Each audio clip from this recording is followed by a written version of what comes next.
एक छोटी से राज्य का राजा अपनी बेटी के विवाह के लिए राजकुमार ढूंढ रहा था, किंतु उसकी बेटी को कोई राजकुमार पसंद ही नहीं आता था। राजा ने गुस्से में आकर घोषणा करवा दी कि जो युवा के 100 बिल्लियों को एक हफ्ते तक अच्छी तरह संभाल कर रखेगा, उसके साथ राजकुमारी का विवाह करवा दिया जाएगा।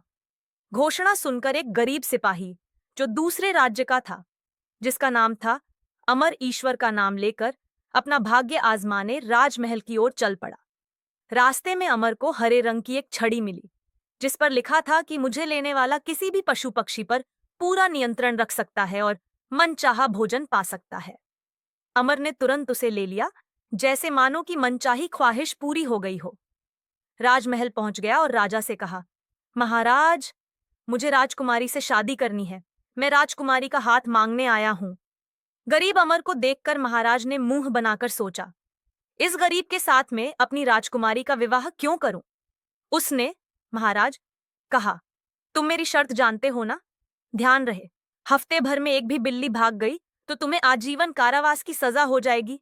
अमर ने कहा, महाराज, मुझे आपकी शर्त मंजूर है। मंत्री ने अपने सेवकों से कहकर 100 बिल्लियां मंगवाया और उन बिल्लियों को अमर के हवाले कर दिया।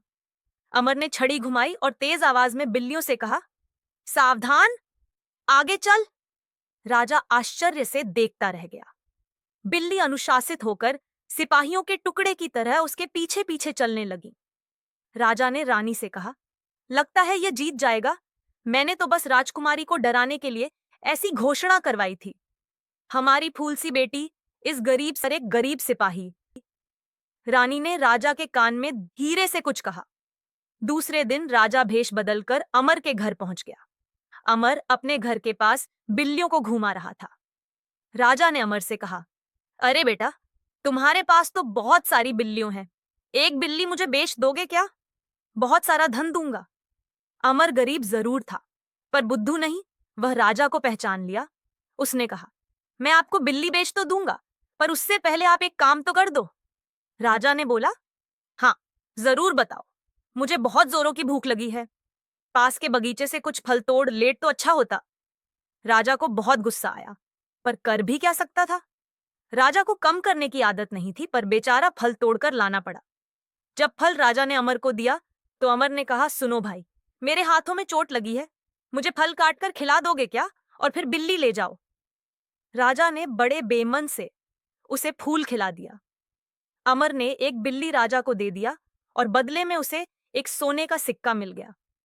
राजा खुशी खुशी बिल्ली लेकर राजमहल पहुंचा और रानी को दिखाते हुए बोला, देखो, मैंने उससे एक बिल्ली खरीद लाया। देखे, अब वह कैसे एक हफ्ते बाद हमें 100 बिल्लियां लौटाता है। बिल्ली राजा के महल में खेलने कूदने लगी। राजा मन ही मन खुश हो रहा था। 6 दिन बीत गए। राजा सोच रहा था कि अब तो 7वें दिन अमर मुंह लटकाकर महल आएगा। 99 बिल्लियां लेकर और उसे धक्के मारकर करवा में बंद कर दूंगा।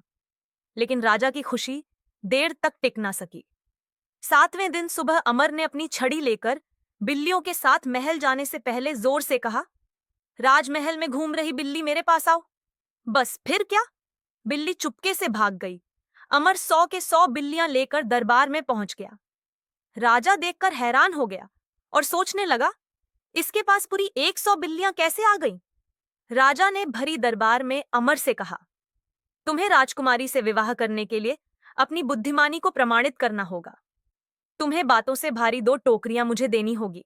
अमर एक पल के लिए उदास हो गया और सोचने लगा कि भला बातों से टोकरी कैसे भरूंगा।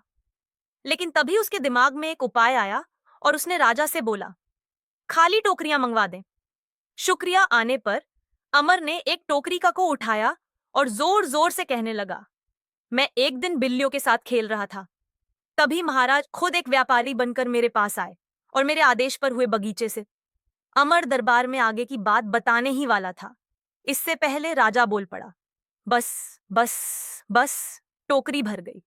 अब अमर नाम दूसरी टोकरी उठाई और कहने लगा, हमारे महाराज अपने शर्तों से मुकरने के लिए मुझे फल तक। अमर अपनी बात पूरी करता उससे पहले ही राजा चिल्ला उठा, बस बस, भर गई टोकरी। राजा डर गया कि अगर अमर ने भरे दरबार में बगीचे से फल तोड़ने और फल काटकर अमर को खिलाने की बात सबको बता दी तो उसका अपमान हो जाएगा। लेकिन अब राजा को एक बात की खुशी थी, और संतुष्टि भी थी कि अमर बेहद बुद्धिमान युवक है। तभी तो उसने उसे पहचान भी लिया और अपने बुद्धिमत्ता प्रमाणित करते हुए मेरी शर्तों को भी पूरा किया। राजा ने खुशी खुशी राजकुमारी का विवाह अमर के साथ कर दिया। राजकुमारी भी ऐसे बुद्धिमान और समझदार व्यक्ति से विवाह करके बहुत खुश हुई।